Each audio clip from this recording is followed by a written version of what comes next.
Hello to all my story lovers. Welcome back in Storytime channel. Today's story name is Alibaba and the 40 Thieves. This is story taken from Arabian Nights. Now let's go to the story. Long ago, in a small town in Persia, lived two brothers, Qasim and Alibaba. Their father had died, and the two brothers had divided the wealth equally among themselves. But both spent the money quite quickly. Qasim married the daughter of rich merchant and became the owner of a big shop with expensive things. However, Ali Baba got married to a poor and needy woman.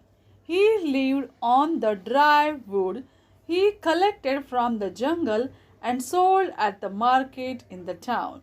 One day, when Ali Baba had cut the wood and loaded his donkeys, he saw a huge dust storm at a distance. Where he looked closely, he saw that it was actually a man on horses coming towards him. Oh, they seem to be thieves coming this way. They will kill me if I stay here. I must run and hide myself. Panic Ali Baba. He climbed and hid himself on top of a tree, had tied his donkeys behind a bush. Ali Baba had been right. These men were thieves. They rode till they reached a cave. Ali Baba could see the cave in front of him, sitting on the top of the tree. The thieves were 40 in all. Their leader stood in front of the cave and said, "Open the sesame." Ali Baba was stunned to see that the cave opened in front of his eyes and all the thieves went inside. When the last of the thieves had entered, the leader again said, "Shut sesame," and the cave closed. After a few hours, the cave opened and the thieves rode out on their horses. After they had traveled a safe distance, Ali Baba came down from the tree and thought to himself, "Why don't I also try the magical words and see if the cave opens?" So he stood in front of the cave and said with all confidence, "Open sesame." There was a loud rumbling and the cave opened. Ali Baba entered the cave and what did he see? Diamonds, gold, and precious jewels everywhere. This must be the place where the thieves have been hiding their stolen treasures for years. I must carry some home, thought Ali Baba. He filled his sacks with gold and jewels and walked out of the cave, saying the magical words and shutting it behind him. When Ali Baba reached home with the gold, his wife thought he had become a robber. She screamed at him, "Ali, I thought you were an honorable man. How could you turn into a thief? Where did all this wealth come from?" But Ali Baba surprised her with his story. Ali Baba's wife was now overjoyed to know that they had indeed become rich. So she ran to Qasim's house to borrow a balance. Qasim's wife was a smart lady. She was curious to know what that poor Ali Baba wanted to weigh.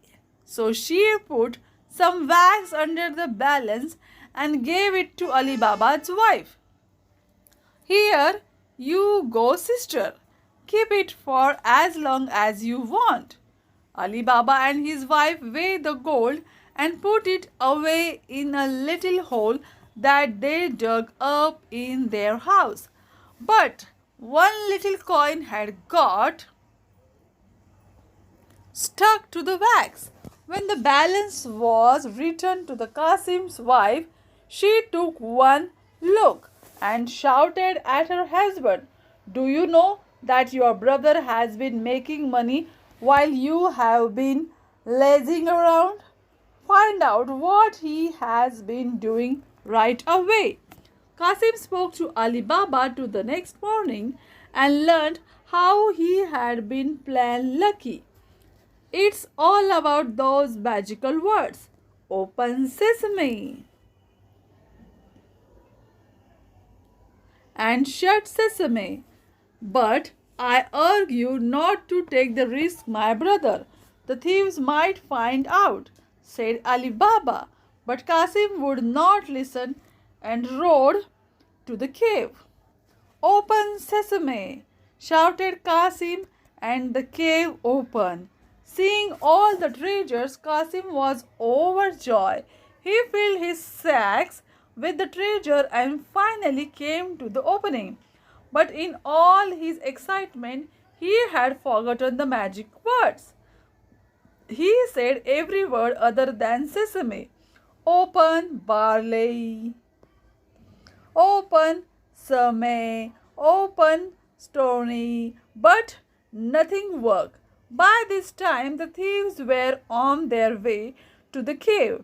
They threw the cave open with the open sesame and found poor Qasim shivering with fear.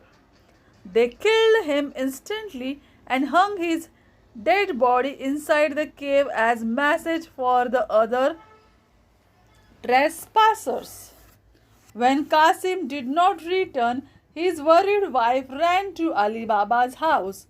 "Brother, Qasim has not returned and I hope he is not in some danger. Will you please look for him?" said Qasim's wife to Ali Baba. Ali Baba rode to the cave the next morning and found his brother's body inside the cave. "Oh, my dear brother, I had warned you," cried Ali Baba. Then hurriedly he put his brother's body on his mules and rode back home. Qasim's wife wept and wept on seeing her dead husband. He had paid for his greed with his life.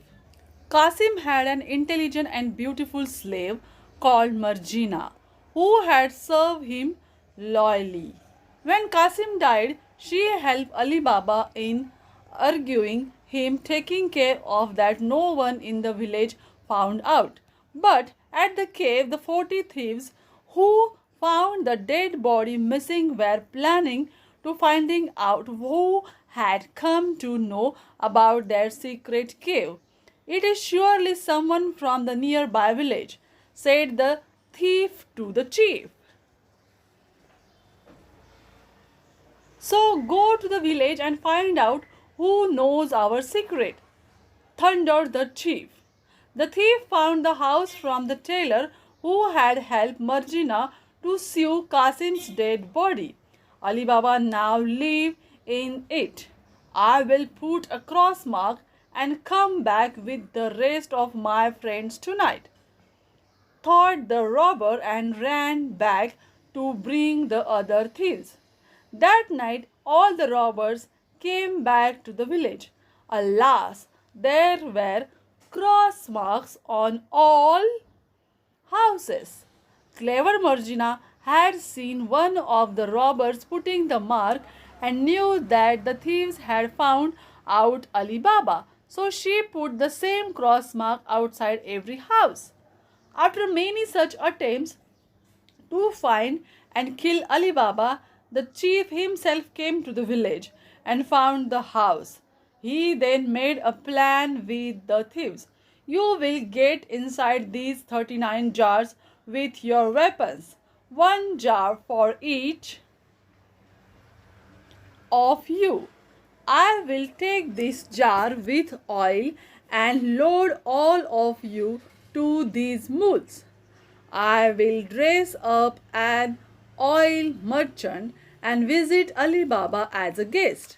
I will signal all of you by throwing some stones out of the window. When you hear the sound of stones, rush out of your jars and attack him, said the thief.